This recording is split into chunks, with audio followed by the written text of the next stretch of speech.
So I decided to come out here today and give you guys a glimpse of my process, what I do before I start taking the photos for my listings. So let me show you that on the other side. So without any further ado, let's go.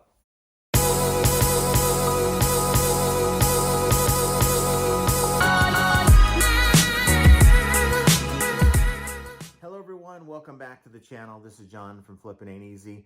And again, as I said in the intro, I want to show you guys what I do. I come out here in my garage, so I'm all bundled up. Of course, I got my angel gear on. That's just how I roll. But I just wanted to show you guys my process. It's not as simple as buying an item and then just going right into photoing it like you would with like clothing and things of that nature. Just like clothing or anything like that, you still have to analyze it to make sure there's no rips, tears, stains, or blems that maybe you didn't notice when you bought it. With electronics, which is 90% of what I sell, appliances, electronics, that type of thing, you can't just eyeball it. You can't just say, wow, this looks good.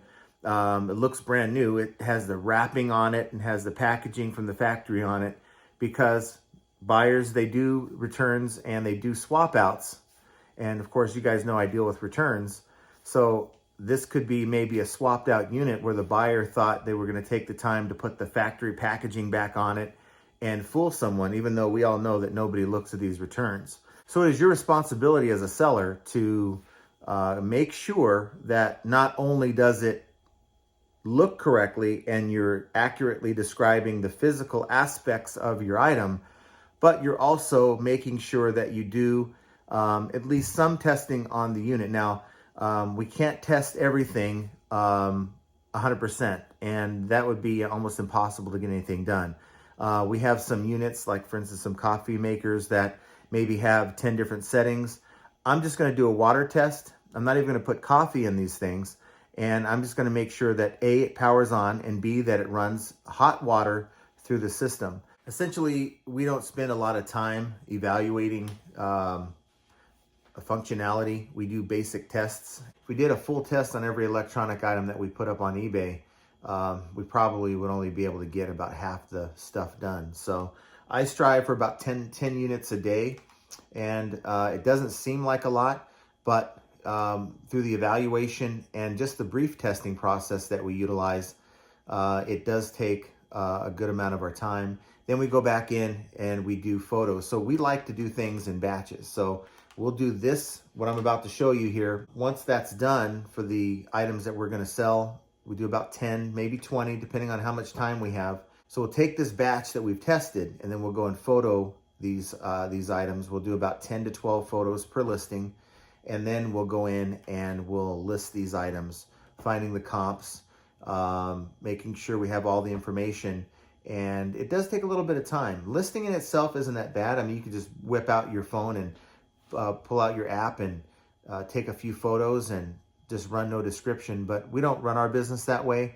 I like to give as much detail as I can, not only in the item description, but also on the condition description. I want that same information, because we all know if you look at the app, it will only show you the condition description at first. You have to actually click a blue link that's people aren't really looking for just to get to the item description. So I'm trying to aid my buyer into reading the item description the best that I can. I'm trying to put it right in their face, even though eBay won't. So that's why it's important to put that information in your condition description as well. We're gonna start off with this Cuisinart. It's a perfect temp. This one's a 14 cup. What's funny is I did a series of videos for this video that I guess the audio wasn't working. So I'm finding myself doing more takes than I thought I was gonna have to. And in an earlier take that you will not see in this video, we had a 12 cup. And this Cuisinart 12 cup, the 12 cup version sells for $129.95 on Amazon. And they sell used, in used condition, the same price, plus shipping. I don't know why. There's a lot of people who don't buy on Amazon, who buy strictly from eBay. But Cuisinart's a very good brand, and that might be part of it. I don't know, but let's see what we got here. This is like opening up a gift on Christmas, which is a week away. You never know what you're going to get. These are returns, so when people package these things back up, they don't always package them up the way they receive them. So, let's take a look. Off the bat, I see coffee grounds. That's not a bad sign. It's not a great sign either. It tells me a lot about the person who owned this unit. Now I'm a bit troubled. First of all, the carafe on this is very dirty. You can see it's just, maybe they thought that it just didn't matter. It's not their item. They're gonna get their money back, and they just, which is correct. Really, Amazon, they don't look at this. They just throw it into a liquidation lot. But it's still not good. I know I wouldn't want to return anything that's dirty like that. So it's definitely used. Now, the first thing I want to look for is physical damage. Do I have dings or dents or something that, even if it was cleaned up, which is not a problem to do, we can clean these up. Is it going to be an eyesore or a problem? Because you, of course, want to disclose all that, all of those problems. Want to make sure that it's complete. So this set usually has a filter, which is dirty too.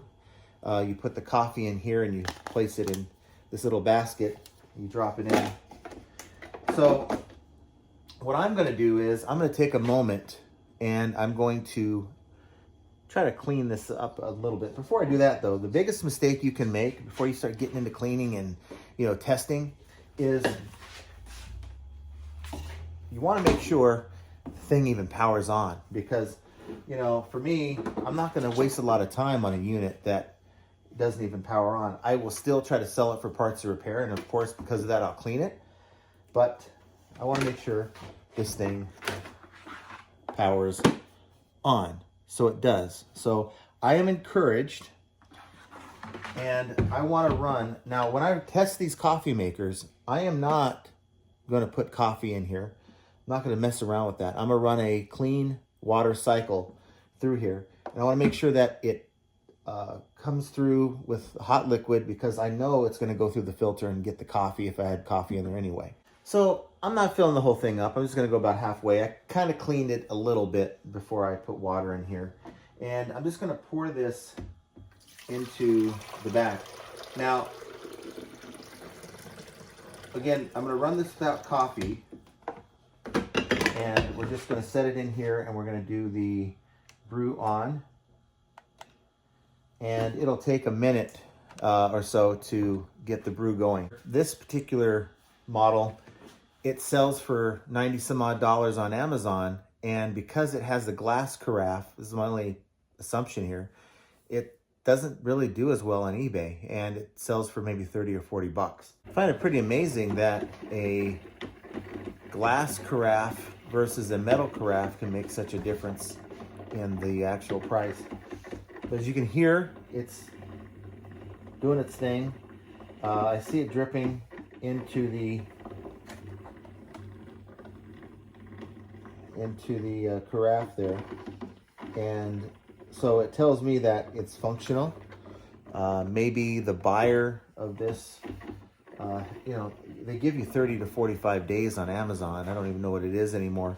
You know, they use the heck out of it and they send it back and they think, you know what, didn't quite like it. Maybe we'll try a different model.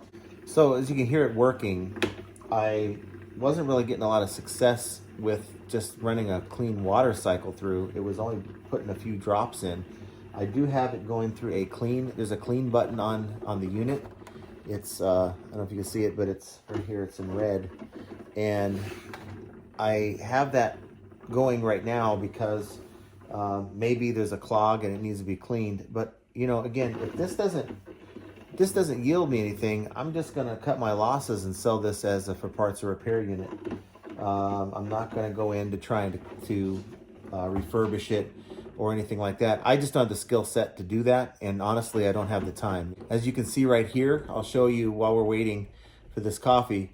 I have a lot of stuff that I have to go through, and as you can see, I have just tons of a lot of the coffee makers, a lot of appliances, and of course you see it wrapped around my island here. It's an unfinished workbench that I plan on getting rid of. It's taking a lot of my space. It was up against the wall, and then you see all this stuff here. I just want to get more racks in the garage. It's going to be a lot easier to manage some of this stuff once I do. And so my goal is to get a lot of this stuff that's on this workbench listed and out of the way. I don't plan on buying any more liquidation until 2022. So I'll be out here every day getting this stuff listed. I go back to my coffee. This is what I got. I even ran a clean cycle. Now you guys saw that I put about a half a carafe full of water in this thing. And there's definitely something wrong with this coffee maker. Definitely not something that I plan on selling in any other condition than parts or repair. So it's time to package this thing back up, and we're going to list this thing for parts or repair. And we've talked about this before on videos. I put that video up here where I had a video on parts or repair only.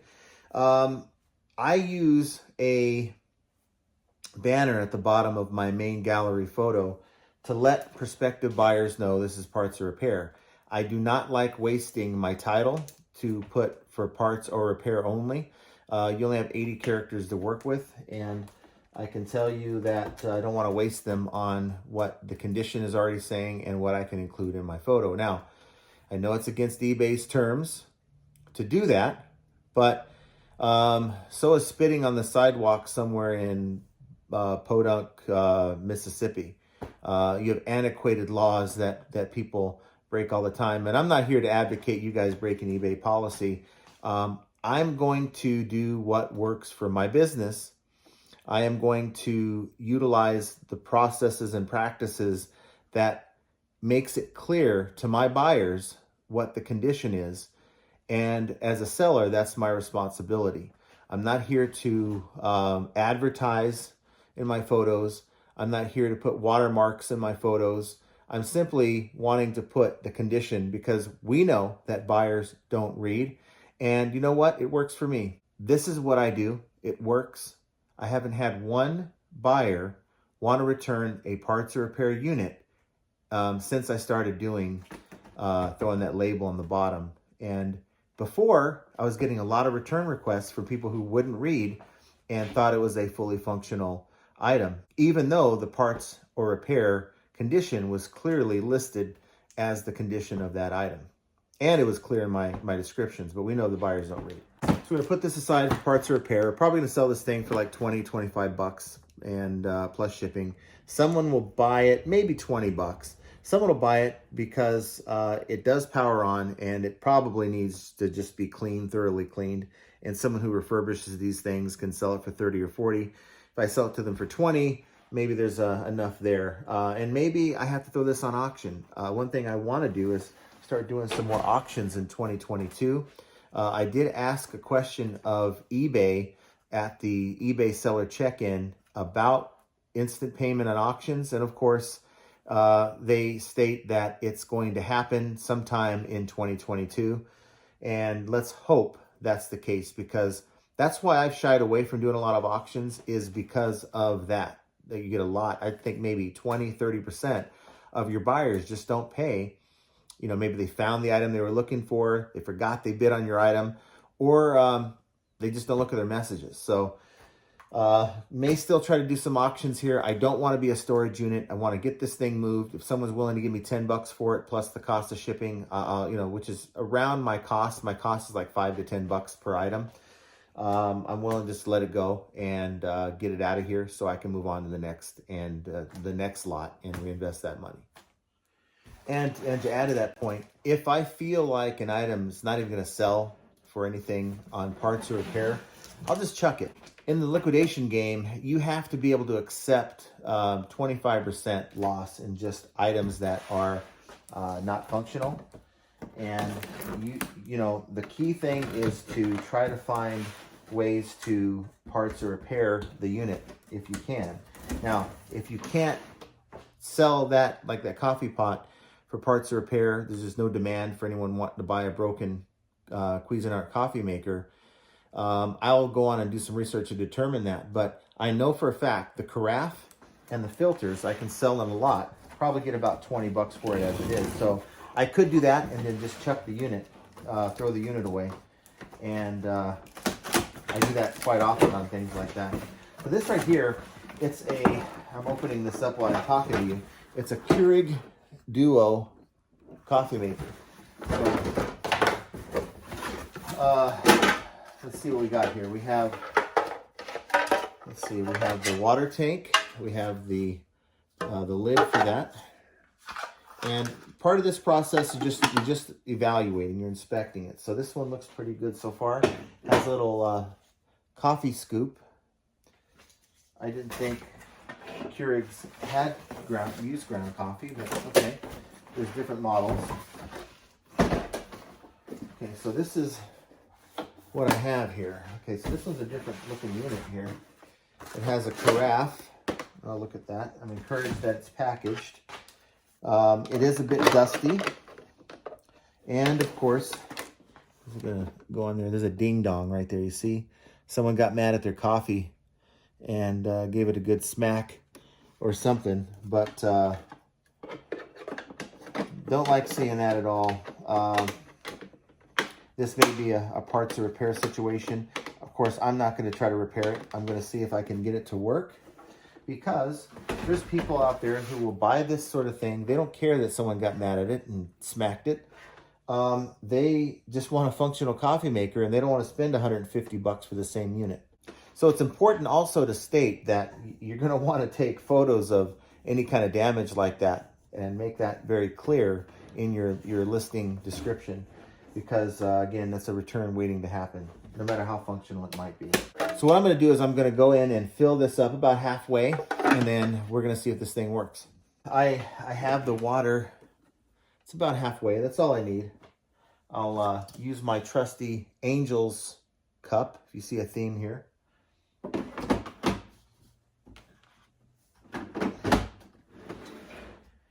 And don't hate me because I'm a fan of a team that you don't like. Respect the fact that I'm a fan of a team that hasn't been in the playoffs in years. That's a real fan. So no matter who you like, keep liking that team, but never hate on a person who likes a team different than you. Maybe a bandwagon fan, but I'm not that kind of guy. I regress. I apologize for those of you who don't watch sports. So I'm going to place this maker in here, power it on. It powers on, which is a good sign. I have a suspicion, because the carafe was returned like this, okay?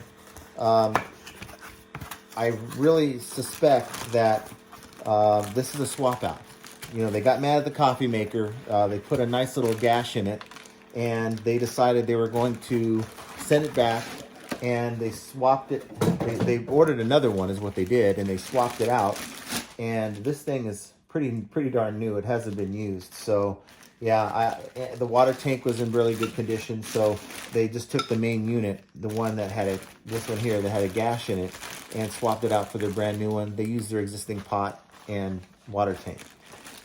Some people think they're slick, and they have to go through all that big of a production to show that the item's still new, when there's really an issue with it. But Amazon doesn't care. They will just throw it into a liquidation lot and let you and I sort it out. So apparently I needed to hook up the carafe that I didn't want to mess with, but I had it set for a full pot. And so we know that works. That's a good sign. So as you can see, I have a decision to make. $170 some odd on Amazon, brand new. But if you look over on eBay, if you look over on eBay, not a whole lot of used units. A lot of the used units come up as refurbished. A lot of the used ones, when I clicked on used, it shows for parts of repair, refurbished, and not a whole lot of used ones. So I'm kind of puzzled on how I want to sell this thing, but I think I can get at least maybe 50 to 60 bucks plus shipping. I know that I could probably even break this down for parts, maybe sell the carafe and the water tank, and just sell this unit here as parts of repair. But you know, this thing works fine. I don't know if you see that. See the steam coming off of there? But yeah, there's clear liquid, and it's clear.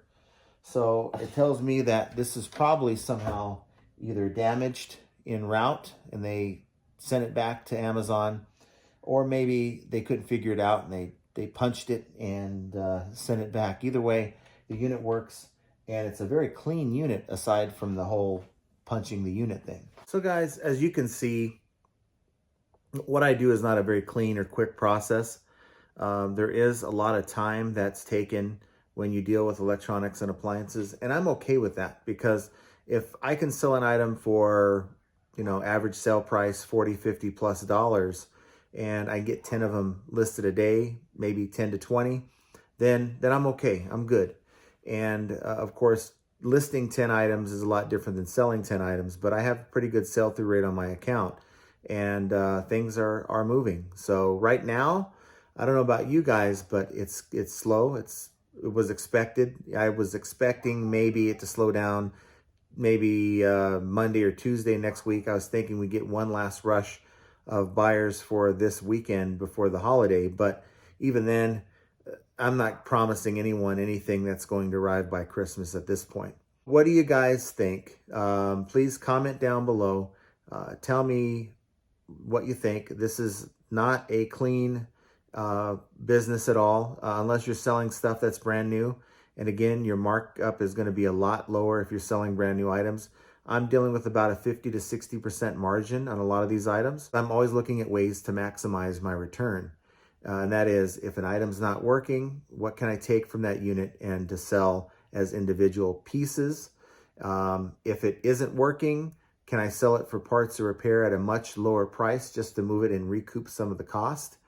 And of course, an item like this coffee maker, where it looks like it's been physically abused by somebody, I'm certain that I can still get that person who wants a fully functional, very clean unit and doesn't care if maybe Rocky got a hold of it. So I'm happy with what I do. I enjoy what I do, and that's part of it. If you don't enjoy what you're selling, it's going to be harder to get motivated to come out here. It's very cold out here. I normally don't bundle up. I can handle cold temperatures pretty well, but in Vegas, it's been very cold. So I'm out here in the garage bundled up, and I'm happy to do it. If you aren't happy with what you're doing, you won't bundle up. You won't want to come out to a cold garage, and you certainly won't want to make videos sharing what you do. So this isn't cut out for everyone, but it's workable. I have the goods, you know, a pallet of these recently. Most of these are coffee makers. I get about 30 units in a pallet, and I'm paying 200 bucks for a pallet. I'm going to jump on those all day long. It's not ideal. I'm not out looking for coffee makers. I'm looking for electronics. I'm looking for appliances, but I'm looking for what sells, most importantly. So do me a favor, if you enjoyed this content, please hit that like button. Would definitely appreciate it if you would subscribe to the channel, and of course hit that notification bell. That way when I make these videos and go live, you guys are going to be notified. But I really want your thoughts on what you think. Maybe I'm missing something altogether. Is there something that you would do differently than me? Because again, my process is simple. After bringing home the goods into my garage, I take time to go out here and analyze, test. That's the first step. And then once I evaluate what I'm dealing with, then I go in and I photo. So the next step today is going to be photoing all these items once I'm done testing and evaluating. And then of course you go to your listing process, which involves editing your photos, putting an accurate item description in the listing, And it all takes time. It's not a fast process. That's why I can't beat Chris from Daily Refinement listing 200 items in a day. I can guarantee you this, he couldn't list 200 of these items in a day because there's just too much involved in each item. And I'm okay with that because my markup is higher. So everyone has their own business model. You do what works for you, and I'm going to continue doing what works for me. And in the meantime, we can bounce these ideas off of each other and learn from each other's successes and failures. And with that said, these are all examples of how flipping ain't easy. And I want you guys to enjoy the rest of your weekend, and we will talk to you very soon.